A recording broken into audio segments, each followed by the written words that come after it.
All right, guys, so welcome back to the channel. Thank you for hanging out, spending a few moments here with me. Now today what we're going to do is take a look at my buddy's Charger RT. He lined up against a Trackhawk over at Atco, and I'll tell you, his build is very similar to what this thing has.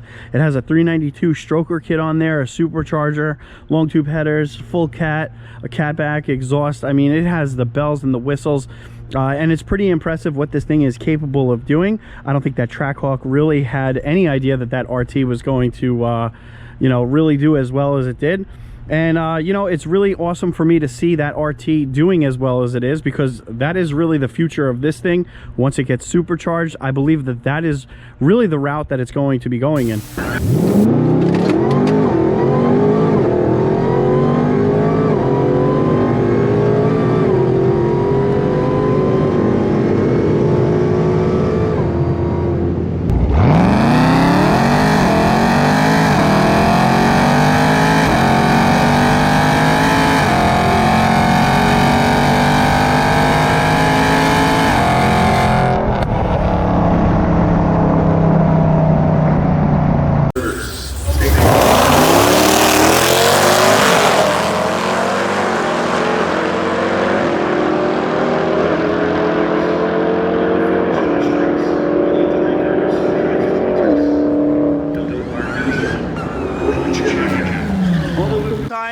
This belongs to my buddy Dave.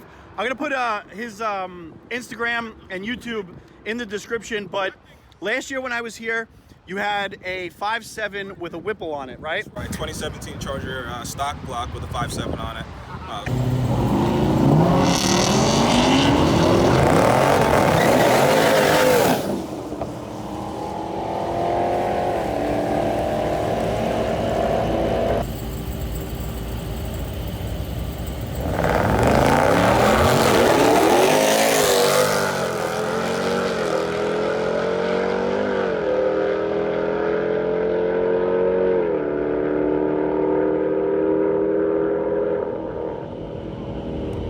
And since then, you've gone on to do a stroker kit onto the 5.7 block, right? That's right. I had the same 5.7 block used to stroke it out. We made 392. It was actually 388 technically. No, it's actually a Modern Muscle Extreme kit. Okay. They use Omal and Molar, you know, pistons. And they use. So it's a 392 Modern Muscle stroker kit. That's right. Okay. Now, since then, did you turn up the boost on the Whipple? I have. I went down to a smaller pulley. I have about 12.5 pounds of boost now on a day like this, where it's about 70 degrees. When it's a little bit cooler, around 40 degrees or so, 50 degrees, okay. It's actually about 14 to 15 pounds on this current pulley. And what kind of cam did you go with? I have a custom cam by Greene Racing. Okay. It's a custom boost stroker cam that he designed specifically for this motor, and specifically to meet my my build needs. And then I also have a 1320 torque converter to complement the cam. Now the rear end, what are we looking at? Like 309 sure, limited 309 slip? gears. I have a carbon fiber DSS Drive Shaft. I have Hellcat or 392 rear axles. And I also have the rear suspension done as well. B Woody upper control arms, both sets, and then BMR lower trailing arms. All right. And so I caught a couple of your runs.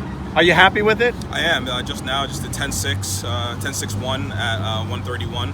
So it's been consistent at 131, 132 the past 4 times I've ran it. And I think 10.6.1 is probably the best I can do on 93. Right now I'm running just 93 octane, and I think this is the best I can do.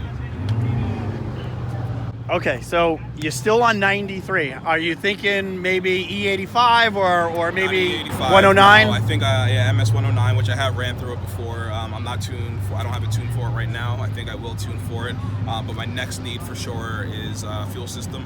Right now I have A2 speed drop-in pump and MSD booster pump that I'm running. And I actually need my fuel level to be at a certain level, really at a full tank, for it to perform the way that it's supposed to, and have my AFR. What happens if it dips down below? Underneath, it's going lean.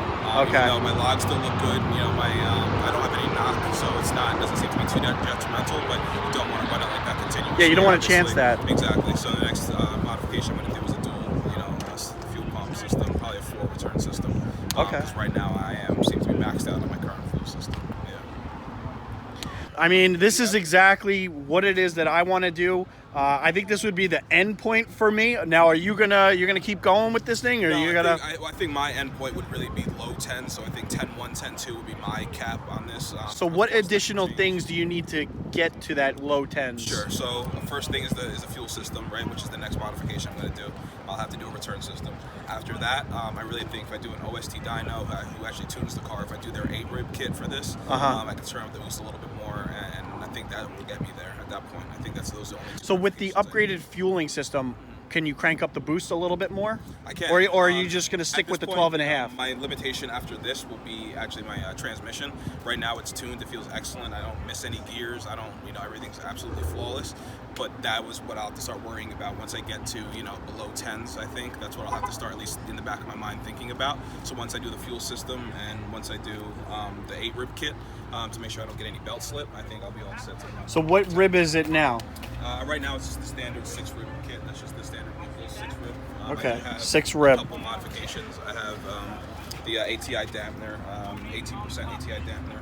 I have American Racing Solution 32-pound tensioner in it as well. Okay. And I don't experience any belt slip right now at all, so I might be able to get another, to again 15, 16 pounds without any, belt slip.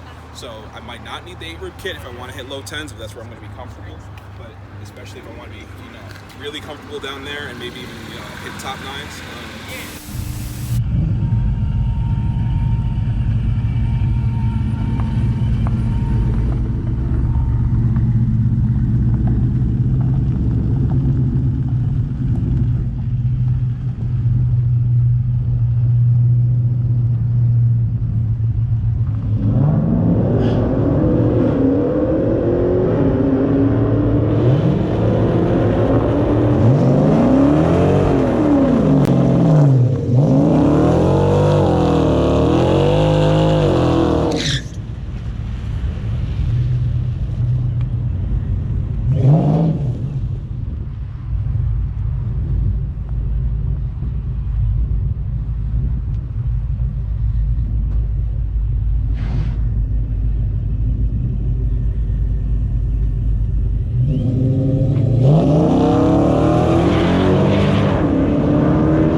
11.48, 11.42.